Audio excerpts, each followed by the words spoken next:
Ang topic po natin for tonight, hindi ko nalagay yung topic, pero it's about opening to the scriptures. Nabigay ko yung readings kanina, so babasahin lang po muna natin. Ito ay galing sa Book of Acts. Book of Acts 24 to 26 to 40. So kwento ito ni Philip at ang isang eunuch na nagkatagpo. Now an angel of the Lord said to Philip, "Go south to the road, the desert road, that goes down from Jerusalem to Gaza." So he started out, and on his way he met an Ethiopian eunuch, an important official in charge of all the treasury of the Kandake, which means Queen of the Ethiopians. This man had gone to Jerusalem to worship, and on his way home was sitting in his chariot reading the book of Isaiah the prophet. The Spirit told Philip, "Go to that chariot and stay near it." Then Philip ran up to the chariot and heard the man reading Isaiah the prophet. "Do you understand what you are reading?" Philip asked. "How can I," he said, "unless someone explains it to me?" So he invited Philip to come up and sit with him. This is the passage of scripture the eunuch was reading. "He was led like a sheep to the slaughter, and as a lamb before its shearer is silent, so he did not open his mouth. In his humiliation, he was deprived of justice. Who can speak of his descendants? For his life was taken from the earth." The eunuch asked Philip, "Tell me, please, who is the prophet talking about? Himself or someone else?" Then Philip began with that very passage of scripture and told him the good news about Jesus. As they traveled along the road, they came to some water, and the eunuch said, "Look, here is water. What can stand in the way of my being baptized?" And he gave orders to stop the chariot. Then both Philip and the eunuch went down into the water, and Philip baptized him. When they came up out of the water, the Spirit of the Lord suddenly took Philip away, and the eunuch did not see him again, but went on his way rejoicing. Philip, however, appeared at Azotus and traveled about, preaching the gospel in all the towns until he reached Caesarea. Ayan. Yung kwento po na to, simple lang siya. Actually, I took it from today's reading doon sa Misal. Simple lang siya and I guess na narinig na natin yun. Pero if we think about it, parang amazing yung kwento kasi isipin ninyo, hindi magkakilala si Philip at saka yung eunuch. Hindi sila magkakilala, nasa magkaibang lugar sila. But Philip got very specific instructions from the Lord to go to that particular place, to go to that specific chariot and and share God's word. So parang kung si Philip wala siyang idea kung sino tong taong to or ano yung nababasa niya o hindi niya naiintindihan. Pero sumunod lang siya, di ba?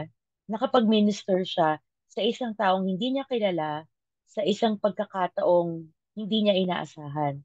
Sumunod lang siya. Ano yung pwede nating ma-realize dito sa kwentong ito? There are some things that I realized when reading this. Number one,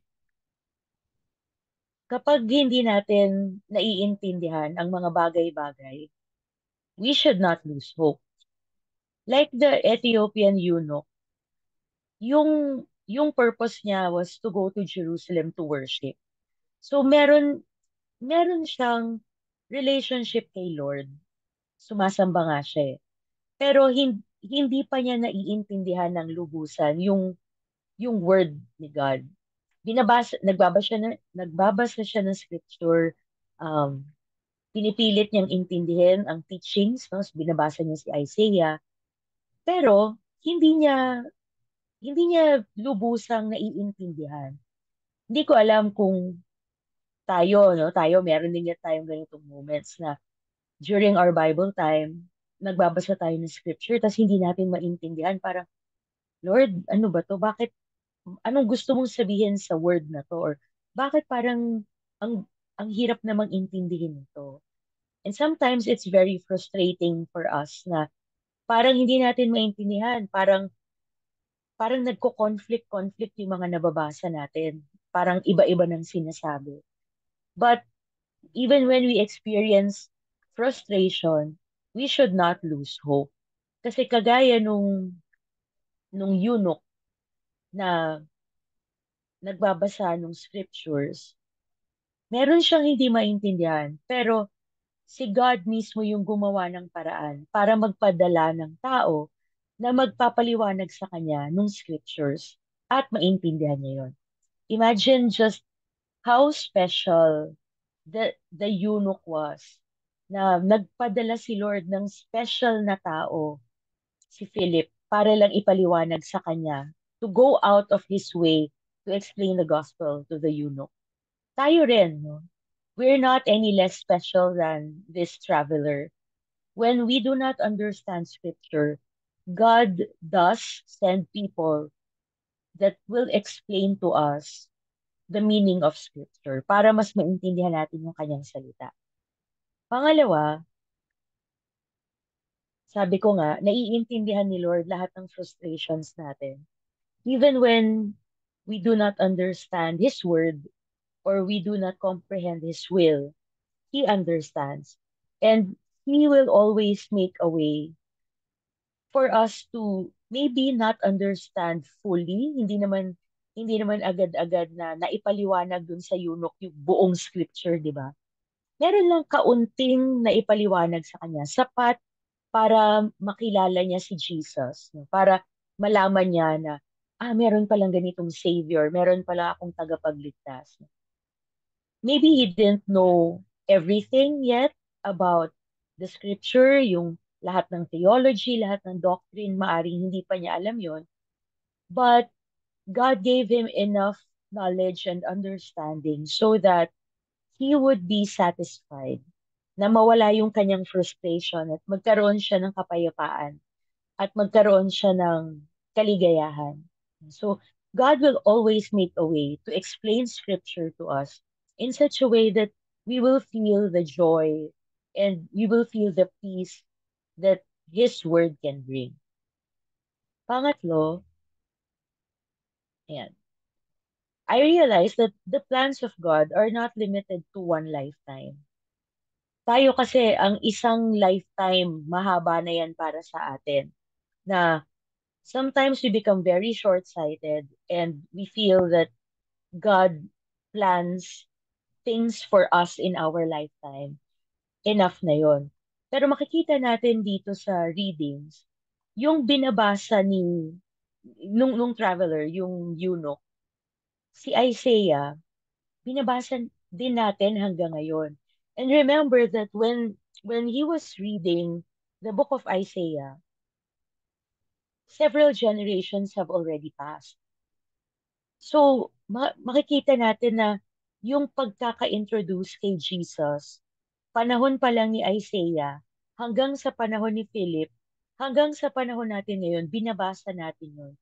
And it just goes to show that God's plan of introducing Jesus to the world, God's plan of salvation was at work not just in our lifetime, not just for several generations, but long, long ago.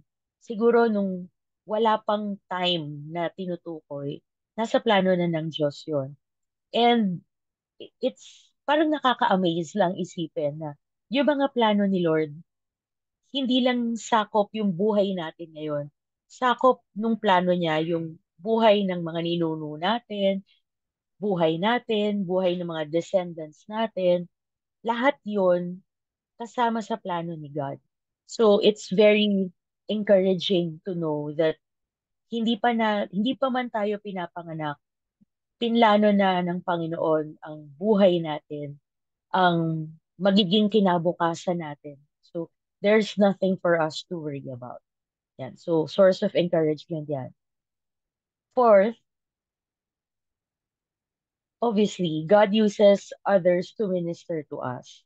And at the same time, He also gives us opportunities to minister to others and to bless them. Kagaya nung nga, no, yung traveler na nagbabasa ng scripture, God knew even before that the eunuch would be traveling in that deserted road, that he would be reading that specific scripture passage. God knew that he would have questions in his mind. But also, God knew that there would be somebody in the person of Philip who will be available to minister to this person.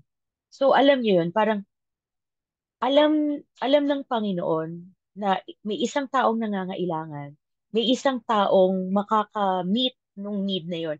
Kaya niyang pagtagpuin yung dalawa so that one will be ministered to and the other will be given the opportunity to bless others.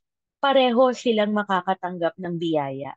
Yung isa ang biyaya ng wisdom and knowledge, yung isa naman yung biyaya ng pagtulong sa iba. At, makapag-proclaim, makapag-evangelize to introduce Jesus to others. And what a privilege Philip had at that time. So tayo rin po, may mga pagkakataon na tayo nangangailangan ng tulong. God knows that. And He sends people our way so that we will be blessed and we will get the help that we need. But sometimes, alam din ni Lord na meron tayong maibabahagi sa iba. And He calls us and He uses us to be a blessing to others in many, many ways. Maaaring through our sharing or through our um, evangelization. Pwede nating ma-share yung buhay natin at mapakilala si Jesus sa ibang tao. Pwede rin namang ma-share natin kung anumang material blessings yung meron tayo para yung ibang nangangailangan ay magkaroon din. Maraming paraan, but whether we are the recipient or we are the giver, it's always good to be part of the plan of God para ma-bless ang iba at para makatanggap din ng blessing mula sa kanya. Number 5, ayan. The Word of God enables us to walk in deeper faith.